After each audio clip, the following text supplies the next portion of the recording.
గజం కేవలం 13,500 రూపాయలకి హైదరాబాద్ కి చేరువలో మీ సొంతింటి కలను నిజం చేసుకోండి శ్రీ వాసవి ప్రాజెక్ట్స్ తో. వివరాలకు ఈ నెంబర్లకు కాల్ చేయండి.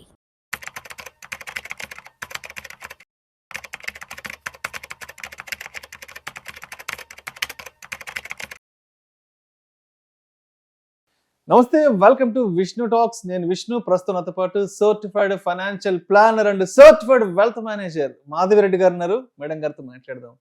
మాధవిరెడ్డి గారు నమస్తే. మాధవిరెడ్డి గారు నమస్తే అండి. Welcome to Vishnu talks. Thank you so much for being with Vishnu talks. Thank you. So Madhavi Reddy గారు, ఒకసారి మార్కెట్ వీకెండ్ అవుట్లుక్ మన స్టైల్లో ఒకసారి డిస్కస్ చేసుకుందాం. ఒకసారి శుక్రవారం నాడు అసలు మార్కెట్స్ ఎక్కడ క్లోజ్ అయినాయో చూద్దాము. సెన్సెక్స్ విషయానికి వస్తే 448 పాయింట్ల లాభంతో 84,929 వద్ద క్లోజ్ అయింది. నిఫ్టీ విషయానికి వస్తే 151 పాయింట్ల లాభంతో 25,966 వద్ద క్లోజ్ అయింది. సో మొత్తానికి 4 రోజుల వరుస నష్టాలకు బ్రేక్ పడి శుక్రవారం నాడు మార్కెట్ అయితే మాత్రం మంచి ర్యాలీతో మంచి పాజిటివ్ గా లాభాల్లో ముగిశాయి. సో ఎందుకంటారు, వీకెండ్ ఇన్వెస్టర్లకు ఒక మంచి పండగ వాతావరణం నెలకొంది. మార్కెట్లు కూడా మంచి ర్యాలీతో క్లోజ్ అవ్వడానికి ఎటువంటి కారణాలు దోహదపడ్డాయంటారు? సో లాస్ట్ వీక్ అంతా ఇన్వెస్టర్స్ కి రోలర్ కోస్టర్ అని చెప్పొచ్చండి. ఒక టైంలో మార్కెట్స్ మీరు అన్నట్టుగా లాస్ట్ 4 days అయితే ఒక టైంలో 25,800 కూడా బ్రేక్ చేసి నిఫ్టీ 25,700 కూడా వెళ్ళిపోయింది. సో ఒక్కసారిగా బేరిష్ ట్రెండ్ అనేది కంటిన్యూస్ గా అండి 4 days అలా మార్కెట్స్ నెగిటివ్ గా వెళ్ళడంతో అందరూ కూడా చాలా ఇన్వెస్టర్స్ అందరూ కూడా చాలా భయపడ్డారు. ఎందుకంటే ఈ రూపీ ఫాల్ ఆగలేదు. కంటిన్యూస్ గా రూపీ ఫాల్ 89, 90, 91 కూడా వెళ్ళిపోయిందండి. సో 91 కూడా వెళ్ళిపోయేటప్పటికి మార్కెట్స్ ఒక్కసారిగా చాలా డౌన్ ఫాల్ లోకి మనకి వెళ్ళిపోయాయి. బట్ అగైన్ ఆర్బీఐ ఇంటర్వెన్షన్ వచ్చిన తర్వాత మళ్ళీ ఇప్పుడు రూపీ అనేది మనకి 89 వరకు కూడా ఒక్కసారిగా 89.40 అంటే 91.40 ఉన్నది ఇప్పుడు 89 వరకు కూడా తీసుకురాగలిగారండి. సో ఒక్కసారిగా కొంచెం రిలీఫ్ అనేది మనకి అటువైపు నుండి కనపడింది. ఇంకోటి ఏంటంటే గ్లోబల్ గా కూడా పాజిటివ్ గా మనకు వచ్చింది. అంటే లాస్ట్ 3 sessions వీక్ లో గ్లోబల్ మార్కెట్స్ కూడా అంటే యుఎస్ లో కొంచెం అన్ఎంప్లాయ్మెంట్ బాగా పెరిగిందని, సో ఈ విధంగా తర్వాత అక్కడ కొన్ని కంపెనీస్, ఐటీ కంపెనీస్ లేకపోతే టెక్ కంపెనీస్ బాగా నెగిటివ్ గా వెళ్తున్నాయని ఆ గ్లోబల్ మార్కెట్స్ కూడా చాలా వరకు నెగిటివ్ గా వెళ్ళిందండి. బట్ ఈ ఫ్రైడే ఏం జరిగింది అంటే, సో యాక్సెంచర్ అందరినీ సర్ప్రైజ్ చేస్తూ మంచి రిటర్న్స్ ఇచ్చిందండి. సో ఒక్కసారిగా ఐటీ కంపెనీస్ కొంచెం బాగానే ఉన్నాయి, బాగానే పెర్ఫార్మెన్స్ చేస్తున్నాయి అనగానే ఒక్కసారిగా ఏషియన్ మార్కెట్స్, ఆ తర్వాత మన ఇండియన్ మార్కెట్స్, యూరోపియన్ మార్కెట్స్ ఇవన్నీ కూడా గ్లోబల్ గా ఒక పాజిటివ్ న్యూస్ అనేది వచ్చిందండి. దానికి 2 reasons ఉన్నాయి. ఒకటేంటంటే బ్యాంక్ ఆఫ్ జపాన్ వాళ్ళు చాలా ఇయర్స్ అంటే 1995 తర్వాత ఇప్పటికీ 25 BPS పాయింట్స్ ఫైనల్ గా ఇంట్రెస్ట్ రేట్ హైక్ చేశారు. ఇప్పుడు వాళ్ళ ఇంట్రెస్ట్ రేట్ 0.75%. అది అందరికీ అంటే గ్లోబల్ ఎకానమీకి అంతటి, ఎందుకంటే Japan is the world's largest economy, one of the. So అక్కడ ఎకానమీ కానీ స్లో అయితే అంతా కూడా కొంచెం భయపడ్డారండి. బట్ ఫైనల్ గా అక్కడ కొంచెం రిలీఫ్ వచ్చింది. బ్యాంక్ ఆఫ్ జపాన్ వాళ్ళు ఎప్పుడైతే ఇంట్రెస్ట్ రేట్స్ పెంచారో కొంచెం రిలీఫ్ వచ్చింది. అలానే బ్యాంక్ ఆఫ్ ఇంగ్లాండ్ వాళ్ళు కొంచెం ఇంట్రెస్ట్ తగ్గించారు. ఇవన్నీ కూడా మనకి పాజిటివ్ గా గ్లోబల్ న్యూస్ పాజిటివ్ గా వచ్చింది.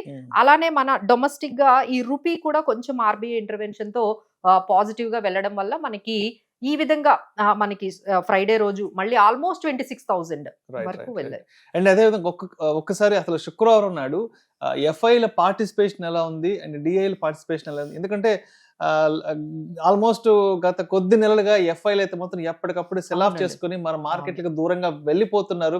బట్ ఎందుకు ఆల్ ఆఫ్ సడన్ గా శుక్రవారం నాడు పెద్ద ఎత్తున ఎఫ్ఐలు కొనుగోలు చేశారు కాబట్టి ఎఫ్ఐలు ఆల్మోస్ట్ శుక్రవారం నాడు 1830 కోట్ల రూపాయల కొనుగోలు ఇన్వెస్ట్మెంట్స్ మార్కెట్ లోకి తీసుకొచ్చారు. కాబట్టి ఎందుకంటారు ఒక్కసారిగా మళ్ళీ ఎఫ్ఐలు మన మార్కెట్స్ లోకి ఎంటర్ అయ్యారు? సో మీరు చెప్పింది కరెక్ట్ అండి. ఎందుకంటే ఎఫ్ఐఐస్ కొన్ని వీక్స్ నుంచి సెల్ ఆఫ్ అండి.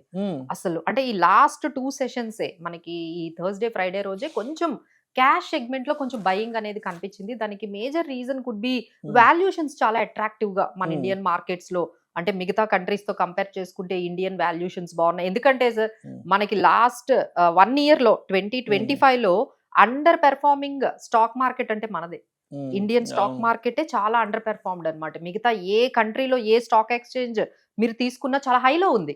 సో ఇప్పుడు ఏమవుతుంది, Indian markets are looking very attractive. Exactly. ఎందుకంటే మనం అంత పెర్ఫార్మెన్స్ ఇవ్వలేదు. సో మన మార్కెట్స్ లో అంత ర్యాలీ అనేది మనం 25 లో చూడలేదు. సో అందుకనే కొంచెం మనీ అనేది ఫ్లో అనేది ఫైనల్ గా ఎఫ్ఐఐస్ క్యాష్ సెగ్మెంట్ లో బై చేశారు. బట్ ఇంకా కంప్లీట్ గా మనకు కనిపించట్లేదండి, ఎందుకంటే ఫ్యూచర్స్ లో వాళ్ళు షార్ట్స్ ఉన్నాయి, ఓన్లీ క్యాష్ లో కొంచెం సెలెక్టివ్ గా వాళ్ళు బై చేస్తున్నారు. So this is one reason. Yes, అంటే ఒకవైపు ఎఫ్ఐల కొనుగోలు అలా ఉంటే డిఐఎస్ విషయానికి వస్తే మాత్రం విపరీతమైన ఇన్వెస్ట్మెంట్ పెనిట్రేషన్ మార్కెట్ కి ఇస్తున్నారు. డిఐల కొనుగోలు శుక్రవారం నాటికి ఎలా ఉన్నాయంటే ఆల్మోస్ట్ 5,722 కోట్ల రూపాయల ఇన్వెస్ట్మెంట్ పెనిట్రేషన్ డిఐఎల్ తీసుకొచ్చారు. సో ఎందుకంటారు డిఐఎల్ కూడా ఇంత పెద్ద మొత్తంలో మార్కెట్స్ లోకి ఎంటర్ అవుతున్నారు? సో మనకి డిఐఐసి ఎప్పటి నుంచో సపోర్ట్ అంటే మీరు గమనించుకుంటే దాదాపుగా ఈ లాస్ట్ ఫ్యూ మంత్స్ లో 3 లక్షల కోట్ల వరకు ఎఫ్ఐఎస్ సెల్ చేశారు. దానికి మించి డిఐఐస్ ఆల్మోస్ట్ ఒక 5 లక్షల కోట్ల పైనే ఇన్వెస్ట్ చేయగలిగారండి. దానికి మెయిన్ రీజన్ ఏంటంటే మ్యూచువల్ ఫండ్స్ ద్వారా మనకి చాలా ఫ్లోస్, అంటే ఇప్పుడు మనకి మ్యూచువల్ ఫండ్ ఇండస్ట్రీ 80 లక్షల కోట్లకు చేరింది. అలానే ఎస్ఐపిస్ కూడా అవన్నీ కూడా ఎటువంటి తగ్గుముఖం లేకుండా చాలా వరకు ఇన్ఫ్లోస్ అయితే వస్తున్నాయి. సో ఈ మనీ అంతా కూడా స్టాక్ మార్కెట్స్ కి మనకి ఈ విధంగా ఎఫ్ఐఎస్ సెల్ చేస్తున్నా ఇప్పుడు ఈ విధంగా ఒక సపోర్ట్ అనేది బాగా ఇప్పుడు మార్కెట్ లో కనిపిస్తుందండి. 25,800 కి రాగానే మంచి సపోర్ట్ కనిపిస్తుంది. ఐదర్ డిఐఎస్ గానీ ఎఫ్ఐఎస్ గానీ ఎప్పుడైతే 25,800 ఇలా బ్రేక్ అవ్వగానే మార్కెట్ లో కొంచెం సపోర్ట్ అయితే ఇమీడియట్ గా కనిపిస్తుంది. సో అందుకనే మనకి ఇక్కడ ఈ రేంజ్ లో మార్కెట్స్ అయితే స్టక్ అయినట్టుగా కనిపిస్తున్నాయండి. అంటే 25,800, 700 ఆ లెవెల్లో సపోర్ట్ వస్తే మనకి రెసిస్టెన్స్ అనేది 26,000 రాగానే 26,200 రాగానే విపరీతమైన మనకి రెసిస్టెన్స్ కనిపిస్తుంది. సో ఈ మధ్యలో మార్కెట్ అనేది కొంచెం స్టక్ అయింది. అండ్ ఇంకొకటి ఏంటంటే శుక్రవారం నాడు అంటే మార్కెట్ లో ఉన్న వెల్త్ వాల్యుయేషన్ కూడా బాగా పెరిగింది. ఆల్మోస్ట్ 5.43 లక్షల కోట్ల ఇన్వెస్టర్ల సంపద కూడా పెరిగింది అంటున్నారు. అంటే ఎటువైపు చూసినా సరే ఈ వీకెండ్ మాత్రం నిజంగా December 19th శుక్రవారం వీకెండ్ మాత్రం నిజంగా చాలా రోజుల తర్వాత ఒక్కసారిగా సో దీనికి ఏంటంటే మనకి మేజర్ గా ఏంటంటే ఒక్కసారిగా అంటే ఎన్నో రోజుల నుంచి నెగిటివ్ గా వెళ్తూ ఉన్నాయి. మనం ఎన్ని పాజిటివ్ గా డొమెస్టిక్ గా ఉన్నా అన్ని కూడా మార్కెట్ కి అంతా సపోర్ట్ ఇవ్వలేకపోయాయి. ఇంట్రెస్ట్ రేట్స్ తగ్గించిన, జిఎస్టీ రేషనలైజేషన్ తగ్గించిన, ఏం చేసినా ఎటువంటి మనకు కనిపించలేదు. బట్ ఈ మధ్య మనం రీసెంట్ గా ఈ ఒమాన్ ఇండియా ట్రేడ్ డీల్ అనేది ఒకటి జరిగిందండి. మోదీ గారు ఒమాన్ కి వెళ్ళారు. సో ఆల్మోస్ట్ 100% వరకు మీరు ఎక్స్పోర్ట్స్ మీరు వితౌట్ ఎనీ టారిఫ్స్ మీరు ఇప్పుడు ఒమాన్కి పంపించుకోవచ్చు. మన ఇండియా నుంచి ఎవరైతే ఎక్స్పోర్ట్స్ చేస్తూ ఉన్నారో వాళ్ళందరూ కూడా ఎటువంటి ట్రేడ్ టారిఫ్స్ లేకుండా ఒమాన్ కి ఫ్రీ ట్రేడ్ డీల్ లాగా ఒక మంచి అగ్రిమెంట్ అయితే కనిపించిందండి. అది maybe with in few months లోనే మనకి అది ఎగ్జిక్యూషన్ కాబోతుంది. అది చాలా పాజిటివ్ న్యూస్ గా కూడా మార్కెట్ లో అది కనిపిస్తుంది. సో దీనివల్ల మనకి ఏంటంటే ఈ ఎక్స్పోర్ట్ ఓరియంటెడ్ స్టాక్స్ అన్ని కూడా చాలా లైమ్ లైట్ లోకి వచ్చాయండి. అంటే టెక్స్టైల్స్ గానీ, జెమ్స్ అండ్ జ్యువెలరీ గానీ, లేకపోతే మనకి లెదర్ కి సంబంధించినవి, ఎస్పెషల్లీ ఐటీ గురించి అయితే మనం స్పెషల్ గా చెప్పుకోవాలండి. నిన్న యుఎస్ మార్కెట్ లో న్యూయార్క్ స్టాక్ ఎక్స్చేంజ్ లో మన ఇన్ఫోసిస్ ఏడిఆర్ అసలు 38% వెళ్ళిపోతే అప్పర్ సర్క్యూట్ అయ్యి ట్రేడింగ్ కూడా ఆపాల్సి వచ్చింది. అంత విధంగా మన ఐటీ స్టాక్స్ అయితే చాలా వరకు మంచి పెర్ఫార్మెన్స్ అండి. అయితే టీసీఎస్ మీరు తీసుకోండి, ఇన్ఫోసిస్ తీసుకోండి, అసలు అక్కడ ఏడిఆర్ లోని మన దగ్గర కూడా, ఎందుకంటే ఈ డాలర్ ఏదైతే మనకి పెరుగుతూ ఉంది, ఈ రూపీ డిప్రిషియేషన్ అవుతుందో ఇది కొంచెం పాజిటివిటీ అండి. ఎందుకంటే ఎక్స్పోర్ట్స్ చేసే వాళ్ళందరికీ కూడా చాలా పాజిటివ్ గా ఉన్నాయి. అలానే యుఎస్ లో ఇంట్రెస్ట్ రేట్స్ తగ్గించగానే ఐటీకి మళ్ళీ కూడా ఒక రకమైన పాజిటివిటీ వచ్చింది. సో ఐటీ స్టాక్స్ అయితే అసలు ఒకవైపు న్యూయార్క్ స్టాక్ ఎక్స్చేంజ్ లోని మన దగ్గర కూడా ఐటీ స్టాక్స్ అయితే బాగా మనకి పాజిటివ్ లో కనిపిస్తుంది. అలానే ఎక్స్పోర్ట్ ఓరియంటెడ్ స్టాక్స్ అయితే ఆల్రెడీ మనం చెప్పాము. ఆ తర్వాత విపరీతంగా ఈ గోల్డ్ పెరగడం, అది ఎట్లా ఉందంటే ఈ గోల్డ్ ఫైనాన్స్ కంపెనీస్ కు పండగలా తయారైంది. అందరికీ కూడా ఇప్పుడు గోల్డ్ పెరగడం వల్ల ఏమైందంటే మీకు లోన్ ఎలిజిబిలిటీ పెరిగిపోయింది. అప్పుడు మీకు 50,000 వచ్చే లోన్ ఇప్పుడు ₹1,00,000. సో ఈ మధ్య దీని వల్ల ఏమవుతుందంటే వాళ్ళ ఏదైతే లోన్ బుక్ ఉందో అది సడన్ గా డబుల్ అయిపోతుంది. ఎందుకంటే అంత విపరీతంగా లోన్స్ కి మనకి ఎలిజిబిలిటీ పెరిగిపోయింది, అందరూ కూడా లోన్స్ తీసుకుంటున్నారు. సో ఎవరైతే ఈ గోల్డ్ ఫైనాన్స్ కంపెనీస్ ఉన్నాయో లైక్ ముత్తూట్ ఫైనాన్స్, మనపురం, ఇవి కూడా మంచి బిజినెస్ అనేది మనకి కనిపిస్తుందండి. ఇంకో పాజిటివ్ న్యూస్ ఏంటంటే గ్లోబల్ లో మన అంటే బ్రెంట్ క్రూడ్ ఆయిల్ $60 కి బిలో వెళ్ళిపోయిందండి. అది ఎంత పాజిటివ్ ఇండియాకి. అసలు ఒక టైంలో అయితే $58 per barrel కి వెళ్ళిపోయింది. అంటే $60 ని కూడా బ్రేక్ చేసుకుని వెళ్ళిపోయింది. అంటే అది మనకి నిజంగా ఇండియన్ మార్కెట్ కి చాలా మనకి పాజిటివ్ అండి. సో ఇవన్నీ కూడా మనం చూడడం వల్లే మన మార్కెట్స్ ఈ ఫ్రైడే రోజు ఈ విధంగా మనకి వెల్త్ క్రియేషన్ కి అయితే యూజ్ అయిందని చెప్పొచ్చు.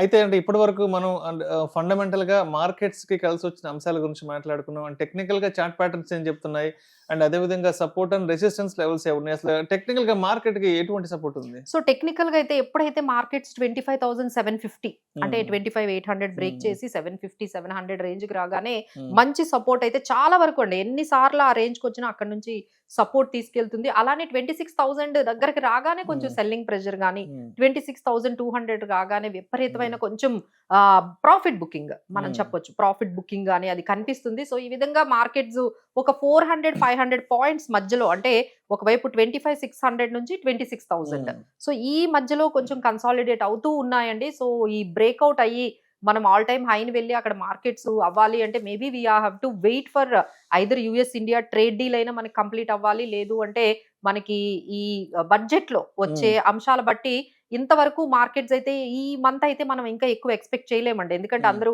హాలిడేస్ లో ఉంటారు, అందరూ కూడా హాలిడేస్ కి వెళ్ళిపోతారు. మనకి ఎక్కువగా మనకి ఏంటంటే అంత లెవెల్స్ అయితే 2-3 వీక్స్ వరకు వెకేషన్ మూడ్ లో ఉంటారు. కాబట్టి ఈ విధంగానే మనం కన్సాలిడేట్ మార్కెట్స్ బిట్వీన్ 300-400 పాయింట్స్ లోనే ఉండే అవకాశాలు ఎక్కువ కనిపిస్తున్నాయి.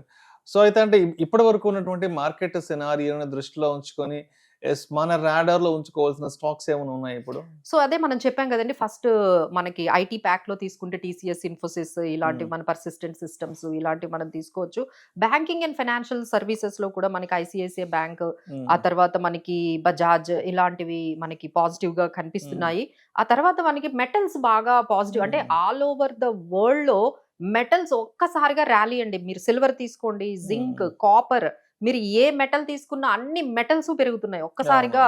అది ఒక మనకి సైకిల్ అనేది స్టార్ట్ అయింది. దానివల్ల మనకి మెటల్ స్టాక్స్, అంటే ఎస్పెషల్లీ ఎగ్జాంపుల్ హిందుస్థాన్ కాపర్ ఇలాంటి మెటల్ స్టాక్స్ అయితే కొంచెం పాజిటివ్ గా మనకు కనిపిస్తున్నాయండి. అలానే SEBI revised expenditure rates, expense ratio తగ్గించడం వల్ల కొంచెం ఈ ఐసిఐసిఐ మనకి ప్రొడెన్షియల్ ఏఎంసీ కూడా మంచి లిస్టింగ్ అయిందండి మనకి రీసెంట్ గా. సో ఈ ఏఎంసీస్ కూడా కొంచెం పాజిటివ్ గా మనకి ఫోకస్ చేసేటట్టుగా కనిపిస్తున్నాయి. అలానే మనం చెప్పినట్టుగా గోల్డ్ ఫైనాన్స్ కంపెనీస్ కూడా పాజిటివ్ గా ఉన్నాయి. రైట్. సో అయితే మొత్తానికి వీకెండ్ లో అయితే మాత్రం మార్కెట్లు మంచి లాభాల బోని కొట్టింది కాబట్టి మండే నాటికి సేమ్ మార్కెట్ ఎక్స్పెక్ట్ చేయొచ్చు అంటారా, లేదంటే ఏదన్నా కొంచెం అటు ఇటుగా మళ్ళీ ఏదైనా వోల్టాలిటీ ఉండే ఆలోచన ఉందంటారా? సో మండేకి ఏ విధంగా సిద్ధంగా ఉండాలి? సో ఇక్కడ నుంచి అదే చెప్తున్నాను కదండి, ఇప్పుడు మన క్రిస్మస్ వస్తుంది, తర్వాత మనకి న్యూ ఇయర్ వస్తుంది. So maybe participation of the investors either FIIs గానీ లేకపోతే మన డిఐఎస్ గానీ మేబీ కొంచెం ఒక రేంజ్ బౌండ్ లోనే, అంటే ఐదర్ కంప్లీట్లీ ఒక సెల్ ఆఫ్ కూడా కనిపించదు, అలా అని బ్రేక్అవుట్స్ కూడా కనిపించదు. సో ఇన్ బిట్వీనే మనకి ఈ మంత్ అంతా మేబీ టిల్ జనవరి 3rd వీక్ 2nd వీక్ వరకు మార్కెట్స్ ఒక రేంజ్ బౌండ్ లోనే ఎక్స్పెక్ట్ చేస్తున్నాం అండి. బిట్వీన్ 25,700 to 26,100 ఈ రేంజ్ లోనే ఉండొచ్చు. Right. Thank you so much Madhavi Reddy గారు, ఇవాల్టి వీకెండ్ మార్కెట్ అవుట్లుక్ లో పార్టిసిపేట్ చేసి గత శుక్రవారం నాడు మార్కెట్లు ఎందుకు లాభాల్లో ముగిశాయి, అండ్ నెక్స్ట్ వీక్ మార్కెట్లో ఏం జరగబోతోంది, అండ్ అదేవిధంగా వరల్డ్ వైడ్ గా మార్కెట్స్ కి ఎటువంటి అంటే న్యూస్ పరంగా ఫండమెంటల్ గా ఎటువంటి సపోర్ట్ ఉంది ఏంటనే అంశాల గురించి చాలా చక్కగా తెలియజేశారు. Thank you so much Madhavi Reddy గారు. Thank you.